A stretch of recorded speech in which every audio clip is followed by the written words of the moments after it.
That being said, let's take a quick look and kind of stock check and decide and figure out what these teams are going to try and go for. Because Volley, their composition, pretty straightforward. They want to go for these fights. They want to try and set themselves up so they're a bit stronger. Akali, of course, a very strong champion, should be able to take down the backline on the enemy end. Then the question comes, what's Nami doing in there? Well, the Nami, I think, kind of acts as a support position. I mean, obviously as a support, but kind of gives in to heal a little bit, provide a little bit of CC, and a little bit of disengage, because they don't want to overcommit. They want to go for quick pickups, they want to back out, they want to reset, rinse and repeat. That's where Volley comes in strong. Whereas for Inspire, they want to look for the all-in, the hard-hitting, home run engage. That's exactly what Inspire want. So both sides, we kind of have a clear idea of what they're looking to try and do at this point. Now it's down to execution.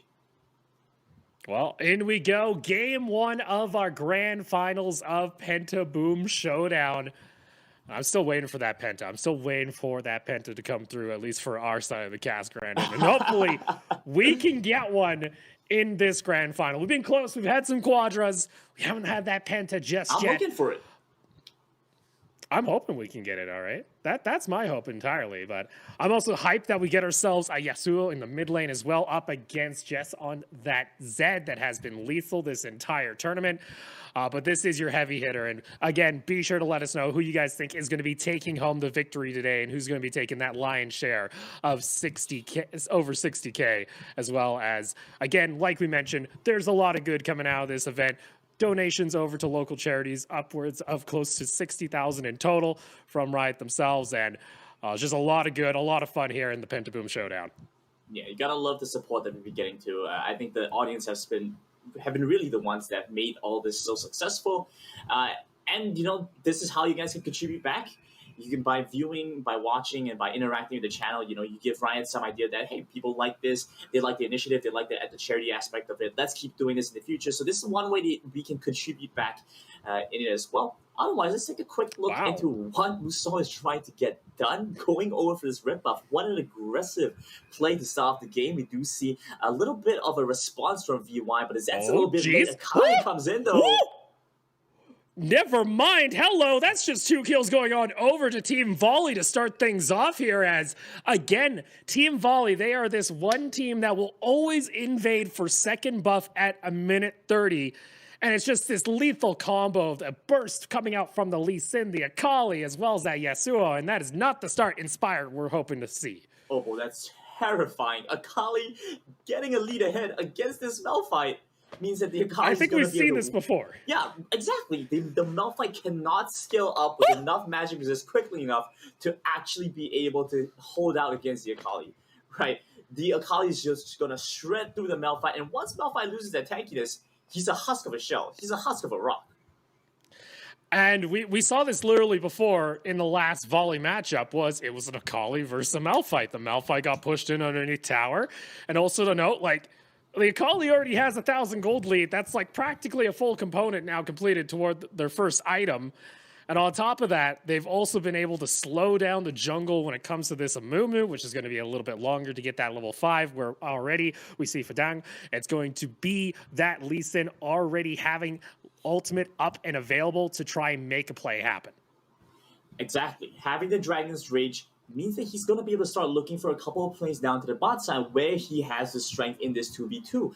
Vayne doesn't really need to get much of a lead in the early game, really just needs to be able to survive and not suffer too much pressure from the Amumu. So just being able to alleviate and relieve some of the pressure down bot side is more than enough. So you can kind of see what Team Volley is looking to try and do in the bot lane. Just having the Lee Sin sit around this side, whereas the Amumu has already rotated to try and grab that blue buff a little bit ways away, but still within reach to assist the team. Do you see this here? Cindy opting to not level the Ash arrow at 5 instead of one of the extra point into that the first point there. Interesting. There might be a play, you know, higher DPS on your first ability. Hey, I'm not judging. Maybe there's a play. And heck, if you're always just going to be standing underneath tower, which it seems like this duo have been playing relatively safe pretty much this entire tournament, I'm not shocked by it, but I'm a little bit disappointed. We're not. Oh my, there's your combo. The Lee Sin into the Yasuo ultimate. In comes the well to Zed, though. Jess wants to try and turn this one back around. Nami Bubble not going to connect, but still no Blast Cone being used here. And that Yasuo, one more auto attack flashes underneath tower, has the shield from the passive, able to get back to safety. Jess, though, able to dodge away from the tornado. Is that auto attack from the minion not going to be enough? And the dive comes through, and no one should have survived that tower dive, but somehow that damn Yasuo just did. Jess is upset. That was a free kill. That was his time to start snowballing ahead. The Phantom MSUONG could go in that deep, dive on the turret, dash out through the minions, barely survive. And even if Jess had managed to hit the shuriken there at the very last second, MSUONG got his shield back up. So it wouldn't even have mattered. He would have survived no matter what. I'm just stunned. That is the frustration of playing up against Yasuo. If you're mid laner, and especially like in the early years when Yasuo first came out, you're like, yeah, I hate this passive shield. It's the dumbest thing in the world, but it pays off once more. We did see some pings though coming up from Inspired. Looks like they wanted to try and go for a Drake play, but unfortunately that Lee Sin is just hugging down toward the Dragon Pit. Unfortunately, they're just not going to be able to do anything, especially when you see that Yasuo push in mid lane and a collapse now into the river. Difficult situation for Inspired. Down a little bit. Big fight coming through. They're going in on this, actually. Dead going pretty low. That's going to be the Lee Sin taking on down. Cindy able to get a kill there. That's actually going to be the Mumu taking down both. But now comes a re-engage as that is the Yasuo pathing around the corner. Able to find one. Has that shield. Wind wall goes up. Able to just keep delaying that damage output. A double knockup, but does not have the ult available. But still burning down this Mumu. Isn't close enough. No, they're not going to be able to. And there you go. Inspire strikes back. Huge fight to bring Inspire back in, going for the dragons, delaying the pickup from Volley, and the move was so very tanky at this point. Great setup and execution coming through. She has the ultimate now, right? So Cindy has the Enchanted Crystal Arrow this time around, makes good use of it, gets the stun, gets the lockdown onto the Yasuo, denies him any exit from that fight, prevents him, or rather waits out the wind wall as well. So very good timing in that front. Ooh! That's another pick off here, and I'm liking it here coming out from Indonesia, as that is now another pick, and we're starting to see this happen quite often from Team Volley, as their jungle is starting to get punished every time they try and go for an invade onto one of these buffs, and I'm liking the kind of the reads that are coming out. And you know what, top lane, there hasn't been a large disparity when it comes to experience. There is just that gold advantage coming out from the kill early on. But right now, they're kind of holding the floodgates. We're not seeing anything burst out of control just yet. But that's what we wanted to see from Inspire. We wanted to see them slow down Team Volley so that they just didn't take over the game immediately. And they've been able to do that, successfully holding down Team Volley, preventing them from being able to get too far ahead. But currently still looks like Volley have control of the game. Like you mentioned, when they go into the jungle, they are starting to get punished a little bit, but it's still a one-for-one trade and denying the Amumu and holding him back, which could be actually on the benefit for Volley because they have an Akali, they have the Vayne and the Yasuo. They can just afford to wait out the game a little bit, hold on, and try to start scaling up for these big fights and Akali up in the top side. Oh, there we go, though. Engage comes out. There's the knockup, but this Akali still not seen because of the Shroud. In comes just trying to get the damage on down. It's not going to be enough, though, as that's a double kill going on over to the Yasuo. Good pickup coming in. Now Mumu joins into the fight. Lee Sin just going to knock him up. Tons of damage coming through. The Akali with one more hit finds the kill, and it's a 3-4-0. And looks like Volley going to be content with that pickup. Oh, that is unfortunate. I don't know if it's a caster curse, Grandin.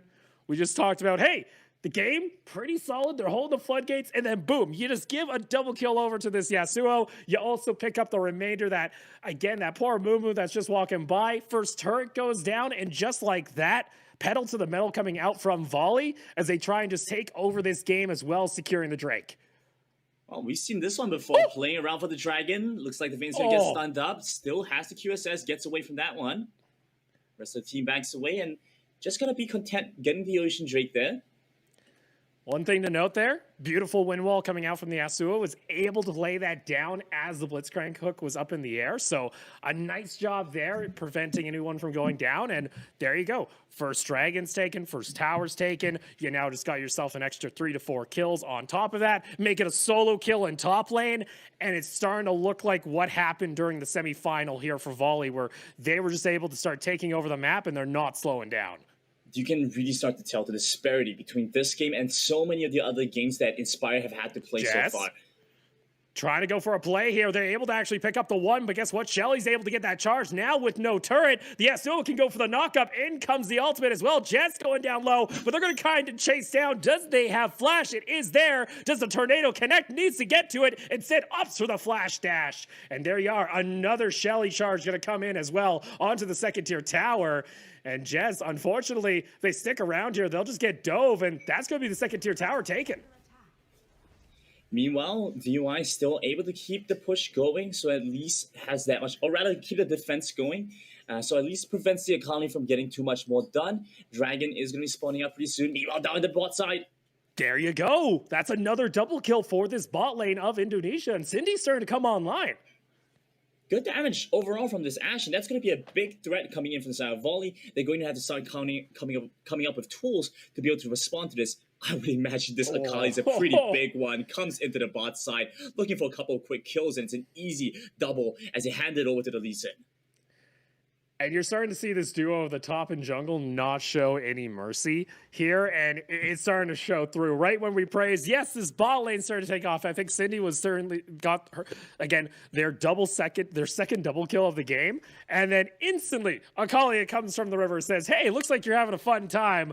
I'm gonna ruin it though." They do at least find themselves a tower in response, get themselves some gold, get themselves some control on the map, but as you can see, that map, it's dark on the mini-map right now, and it's very hard for them to push forward without being at risk. At least able to get the one. Meanwhile, it does seem like Volley is looking to try and trade on the other side if possible. The wave is starting to push in. However, I think it's going to be a little bit difficult. They haven't managed to accumulate too much of a wave. The push is going to be a bit difficult. So they're just going to try and rotate mid lane, apply pressure where they can, start dropping a couple of wards. You look at the map right now, it's still relatively dark. They don't have that much vision of where the enemy side could be. Dragon is going to be spawning out relatively soon as well, so that's an objective they should start looking out for. Once they start picking up these dragons, then Baron becomes the next neutral objective to start really playing at. They get the waves shoved in. It's an easy pickup, it's an easy conversion, and from there on, should be able to look for the win. A little bit of a backtrack here, though, as you can see all the lanes kind of feeling a little bit uncertain, as that jungle is also going to be starting to be siphoned away here by Team Volley, and that's just one of those tactics that they use consistently. An easy rotation, dragon kick into, of course, that last breath, and there you go, easy combo coming out here from the Yasuo, as well as this Lee Sin. And one big thing is that bit of a catch onto this Malphite, looking like a kill, but doesn't seem to have enough damage. Ignite not gonna be enough, it looks like. Was close. With his life, yeah, was close, but again, gotta highlight this because the knockups are not QSSable. You cannot get rid of knockups, so once Lee Sin kicks you, it's a definite knockup and ultimate from the Yasuo if he's in range there.